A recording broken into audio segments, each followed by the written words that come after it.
इस वीडियो में आज हम विद्युत क्षेत्र के बारे में चर्चा करेंगे और उसके बाद देखेंगे कि किसी बिंदु आवेश के कारण विद्युत क्षेत्र की तीव्रता हम कैसे ज्ञात करते हैं। पिछले वीडियो में हमने कूलाम के नियम के बारे में पढ़ा और परावैद्युतांक के बारे में पढ़ा, तो उस वीडियो को आप जरूर देखिए वो चीज समझने के लिए। आज हम सबसे पहले विद्युत क्षेत्र के बारे में चर्चा करेंगे। विद्युत क्षेत्र जो होता है वो आवेश या आवेश के समुदाय के चारों ओर का वह क्षेत्र होता है जिसमें कोई अन्य आवेश आकर्षण या प्रतिकर्षण बल का अनुभव करता है। अब इसके लिए देखिए क्या करना है हमको। मान लिया कि हमने एक ये आवेश लिया, मान लिया कि धनात्मक आवेश है। अब इसके चारों ओर का, इसको हम आवेश का समुदाय भी ले सकते हैं, इसके चारों ओर का मान लिया कि हमने एक बाउंड्री दिखाई, एक क्षेत्र दिखाया और ये इसके चारों ओर का विद्युत क्षेत्र है। अब इस क्षेत्र में अगर हम कोई अन्य आवेश, मान लिया कि हमने कोई अन्य आवेश यहां पे रख दिया है, तो ये एक बल का अनुभव करेगा, मान लिया कि वो प्रतिकर्षण बल है। कोई अगर हम यहाँ पे नेगेटिव चार्ज रखेंगे वो भी बल का अनुभव करेगा, वो आकर्षण बल होगा। तो इसी तरीके से इसके क्षेत्र में हम कोई भी आवेश रखेंगे तो वो कोई ना कोई बल का अनुभव करेगा। तो इस आवेश के चारों ओर का वह क्षेत्र जिसमें हम कोई अन्य आवेश रख देते हैं, जैसे ये अन्य आवेश हमने रखा है, वो जो बल का अनुभव करता है वो आकर्षण बल का अनुभव कर सकता है या फिर प्रतिकर्षण बल का अनुभव कर सकता है। वो ही क्षेत्र इस आवेश के चारों ओर का वह क्षेत्र जिसमें कोई भी आवेश आकर्षण या प्रतिकर्षण बल का अनुभव करता है, वही क्या कहलाता है? विद्युत क्षेत्र कहलाता है। तो इस आवेश का विद्युत क्षेत्र कौन सा हो गया? इस तरीके से, ये जो हमने बाउंड्री दिखा रखी है। अब इस क्षेत्र में अगर हमें किसी बिंदु पर, मान लिया कि ये बिंदु P है, इस पर अगर हमें विद्युत क्षेत्र की तीव्रता ज्ञात करनी है, मतलब इस बिंदु पर, इस क्षेत्र में कहीं भी अगर हम कोई बिंदु ले, मान लिया कि हमने यहां पे एक बिंदु ले लिया ये, और इस बिंदु को हमने P मान लिया है, यहां पर हमको विद्युत क्षेत्र ज्ञात करना है इस बिंदु P पर। तो वो जो विद्युत क्षेत्र होगा वो ही विद्युत क्षेत्र की तीव्रता कहलाएगा। और उसके लिए हम क्या करते हैं?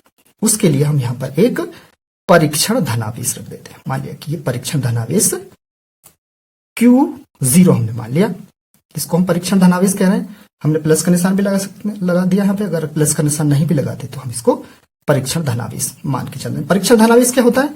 एक बहुत अल्प प्रकार का आवेश होता है परीक्षण धनावेश, जिसका कोई अपना विद्युत क्षेत्र नहीं होता और इसके कारण मूल विद्युत क्षेत्र में भी कोई परिवर्तन नहीं होता है।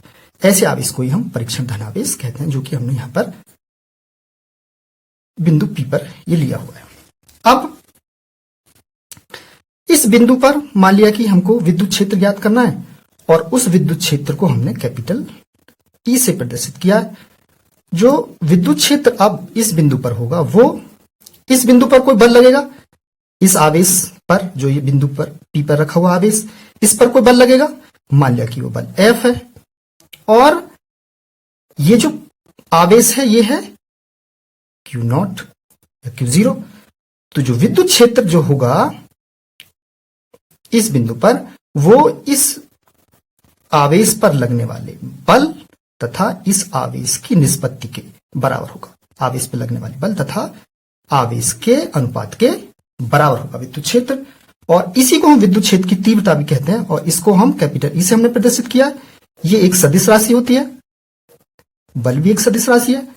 तो अब जब ये सदिश राशि है तो इसकी दिशा परीक्षण धनावेश पर या धनावेश पर जो बल लगता है उसकी दिशा में ही विद्युत क्षेत्र की दिशा होती है।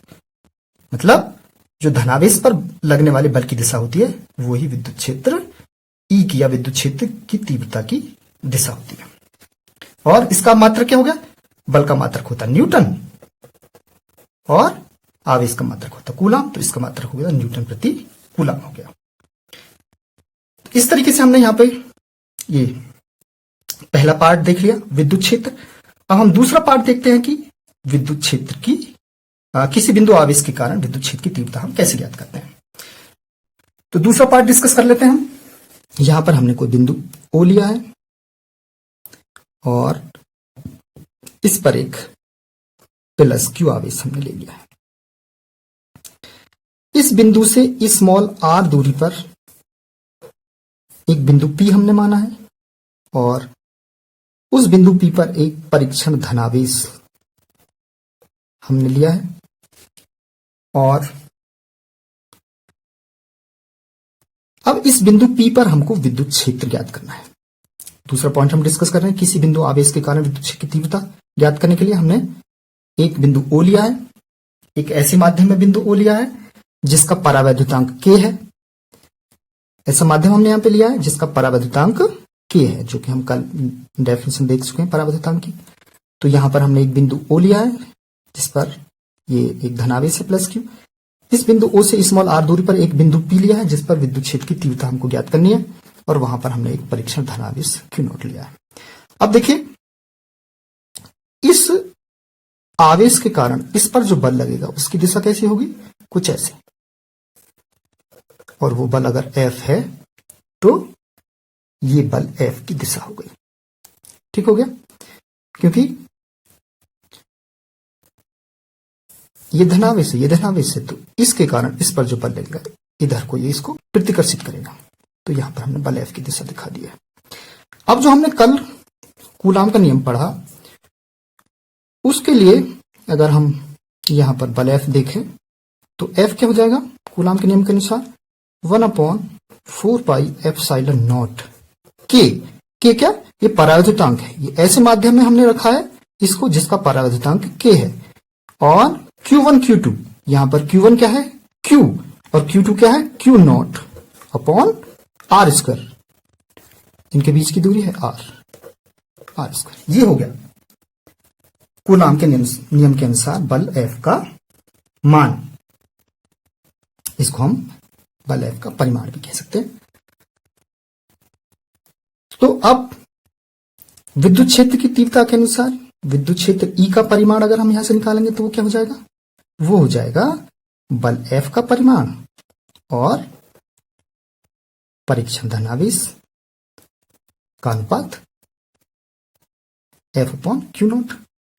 अब अगर हम इसको समीकरण 1 माने और इसको समीकरण 2 माने और F का मान हम यहां पे रखें या फिर Q0 से समीकरण फर्स्ट को हम भाग दे देते हैं तो E की वैल्यू आ जाएगी। मतलब समीकरण फर्स्ट से F का मान समीकरण सेकंड में रख देंगे तो हमें E का मान ज्ञात हो जाएगा, और वो क्या हो जाएगा, वो हो जाएगा 1/4 pi epsilon not Q upon R square.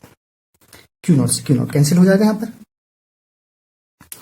तो ये जो वैल्यू होगी ये होगी इस बिंदु P पर विद्युत क्षेत्र की तीव्रता का परिमाण।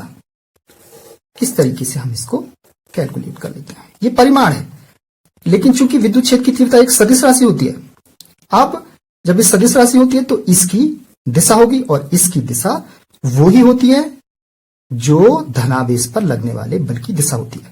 तो इसका मतलब यहां पर E की दिशा क्या होगी, E की दिशा